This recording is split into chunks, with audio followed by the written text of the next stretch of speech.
नमस्कार मित्रांनो, पीएम किसान सन्मान निधी योजनेचा 2,000 रुपयाचा हप्ता हा 24 फेब्रुवारी रोजी आपल्या शेतकऱ्यांच्या खात्यामध्ये हा जमा करण्यात येणार आहे. तर हा हप्ता मिळण्यासाठी तुमचा हा हप्ता बंद होऊ शकतो. तर जर तुम्हाला ही दोन कामे जर तुम्ही केली नाही तर तुमचा हा हप्ता बंद होऊ शकतो.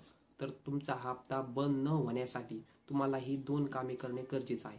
एक म्हणजे फार्मर आय डी कार्ड हे काढणं तुम्हाला गरजेचं आहे. दुसरं म्हणजे तुम्ही ई-के-वाय-सी अजून पण ई-के-वाय-सी केली नसेल, पीएम किसान सन्मान निधीची ई-के-वाय-सी जर केली नसेल तर ई-के-वाय-सी करून घेणं फार गरजेचं आहे. आपण ई-के-वाय-सी करून घ्या. फार्मर आय डी कार्ड सुद्धा गरजेचं आहे, ते पण तुम्ही काढून घेणं गरजेचं आहे. फार्मर आय डी कार्ड कशा पद्धतीने काढायचं या संदर्भात पण आपण A to Z process video बनवलेला आहे. तो पण व्हिडिओ आपण NSB डिजिटल मराठी चॅनलवर पाहू शकता. तर तसेच हा येणारा हप्ता आहे तो आपल्या DBT मार्फत आपल्या बँक अकाउंटमध्ये जमा होणार आहे.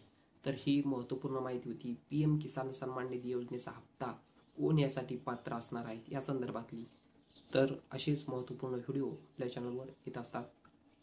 धन्यवाद मित्रांनो.